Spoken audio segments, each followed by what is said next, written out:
mstaafu Uhuru Kenyatta amewataka wanasiasa nchini kusitisha matusi na siasa duni na kuangazia jinsi ya kuwahudumia Wakenya waliowachagua. Kwenye kikao kimoja na kinara wa chama cha DCP Rigathi Gachagua, Uhuru amewataka viongozi wa madhehebu tofauti kutokubali kuwapotosha Wakenya kama walivyofanya katika uchaguzi uliopita. Kwa upande wake, Gachagua amebaini kuwa tangu rais mstaafu Uhuru Kenyatta aondoke mamlakani, mengi yamesambaratika ikiwemo sekta ya afya na elimu. Haya yalijitokeza kwenye mazishi ya aliyekuwa seneta wa kaunti ya Kirinyaga Daniel Karaba. Zablon Macharia anatufungulia taarifa zetu usiku huu. Kwa mara ya kwanza rais mstaafu Uhuru Kenyatta na aliyekuwa naibu wa rais Rigathi Gachagua wamepata nafasi ya kuzungumza kwenye jukwaa moja.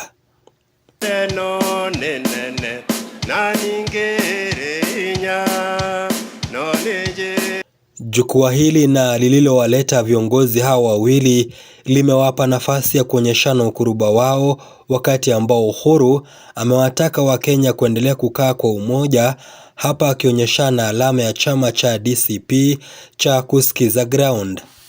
Munyitane no wadiraigua ground munyitiriro hau ndiraigua ni tono ko igua ndiraigua naguo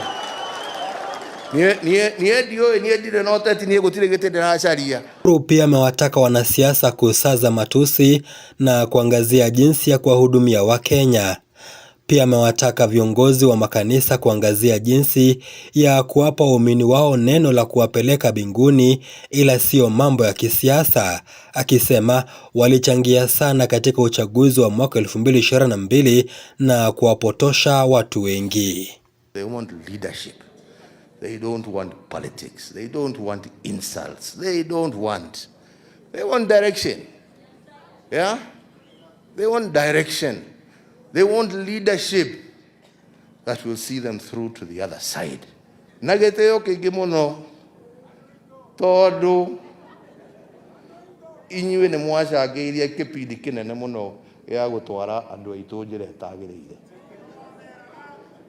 Neguo adio ne gitumire ko mware nacio ni cianyu no ndamuhoya tigai gute kirindi giki neguo kirindi giki ri kirenda mumatongorie ngoro na kiroho ya.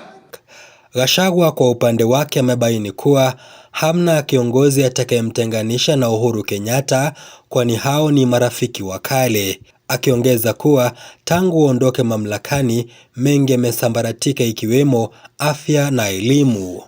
Rais wetu ulipoondoka, mambo ya capitation ambayo ilikuwa inakuja kwa shule, wazazi wanakuwa hawana shida. As we speak today, watoto wako nyumbani.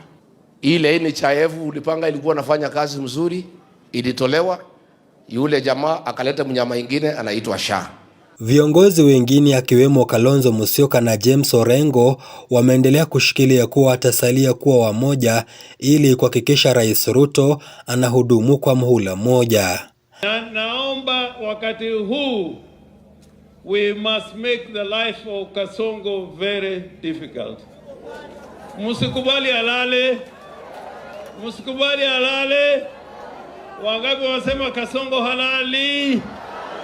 Kwamba we will do whatever it takes to remain united. Haya yamejitokeza kwenye mazishi aliyekuwa seneta wa Kirinyaga Daniel Karaba. Zablon Macharia, Undugu TV.